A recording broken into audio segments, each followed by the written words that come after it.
Shalom Bapak Ibu, Saudara yang dikasihi oleh Tuhan. Kita berjumpa kembali di dalam pesan pastoral. Saya berdoa kita semua dalam keadaan yang baik-baik saja dan sehat-sehat saja. Seperti tubuh, jiwa, roh, sehat-sehat saja. Kali ini saya mau berbagi firman Tuhan. Saya akan berikan tema aman dalam kendali Tuhan. Bapak Ibu yang dikasihi oleh Tuhan, banyak orang yang hari-hari ini mengalami keadaan yang stres. Bahkan mereka itu mengalami depresi. Mengapa? Karena berusaha untuk mengendalikan situasi-situasi yang rumit di dalam hidup mereka. Seperti mengatasi diri sendiri dan anggota keluarga agar tidak terpapar COVID-19, mengatasi dampak resesi ekonomi terhadap pekerjaan atau usaha yang sedang ditekuni. Intinya, mereka banyak yang stres, bahkan depresi, karena ingin berusaha mengendalikan situasi yang rumit di dalam hidup mereka. Nah, keadaan seperti ini jika dibiarkan berlarut-larut dapat menutup kuasa Allah bekerja di dalam diri kita. Ketidakpercayaan perlahan-lahan akan menggerogoti iman kita dan akhirnya kekecewaan menghampiri hidup kita. Saya berpesan, berhenti sebelum semuanya itu terjadi. Nah, sebab itu mari kita akan belajar dari firman Tuhan. Apa langkah kita supaya kita aman di dalam kendali Tuhan? Karena kita percaya apapun yang Tuhan izinkan terjadi atas hidup kita, keluarga kita, usaha kita, pelayanan kita, Tuhan itu mengendalikan. Tuhan itu berdaulat semuanya. Mari kita akan melihat satu persatu apa yang harus kita lakukan. Yang pertama, jangan khawatir. Mari bersama dengan saya menyebutkan jangan khawatir. Alkitab mencatat di dalam Filipi pasal 4 ayat yang ke-6. Hendaklah kamu khawatir tentang apapun juga.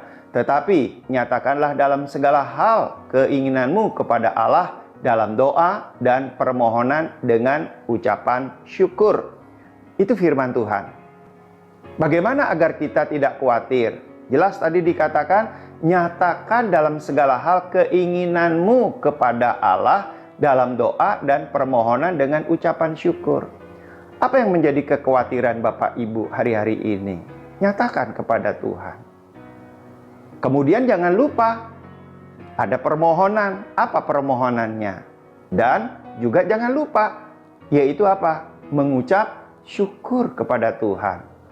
Sebelum dijawab atau setelah dijawab, kita mengucap syukur kepada Tuhan. Mengapa? Karena mengucap syukur itu sama dengan artinya kita sepakat dengan Tuhan. Apapun keputusan Tuhan. Tapi yang kedua, bagaimana kita supaya tidak khawatir? Sadar bahwa hidup itu lebih penting dari makanan. Dan tubuh itu lebih penting dari pakaian. Seperti dalam Matius 6 ayat 25b. Dan tidak kalah pentingnya adalah berdiam dalam hadirat Tuhan. Hanya di dalam hadirat Tuhan kita tenang. Hanya di dalam hadirat Tuhan kita akan mengalami kekuatan. Hanya di dalam hadirat Tuhan kita mengalami penghiburan. Tapi yang kedua, bagaimana kita aman dalam pemantauan Tuhan? Ingat kebaikan Tuhan di masa kesukaran.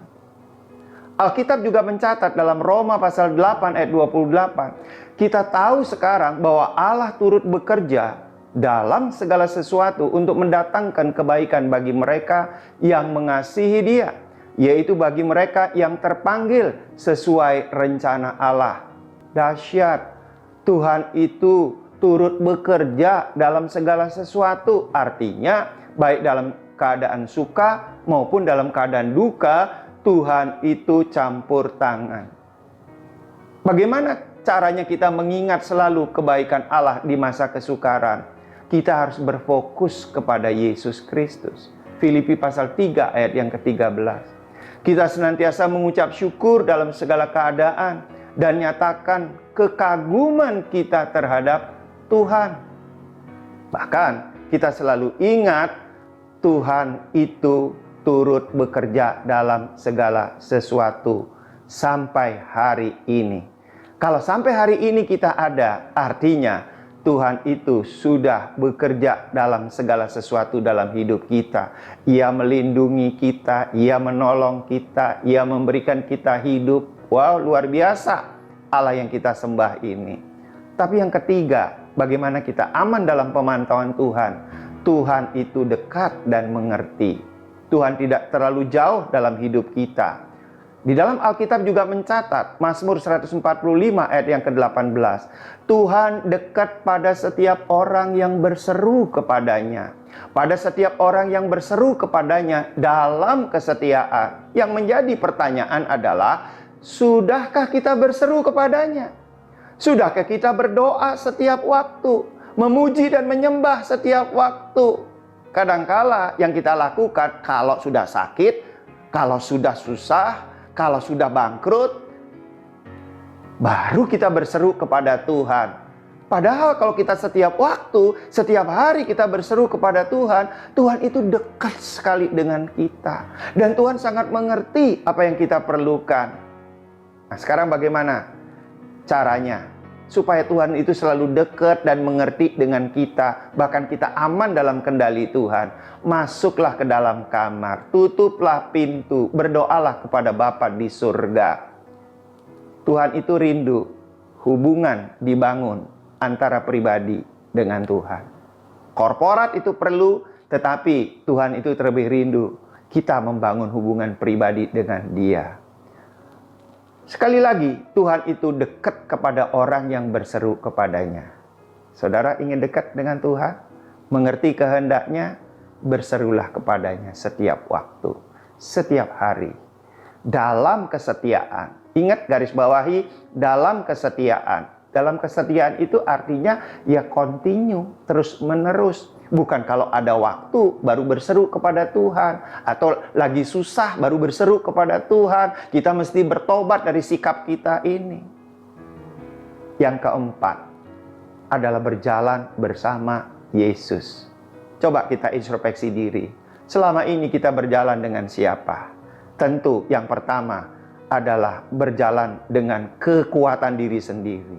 Dengan ego kita, dengan emosi kita.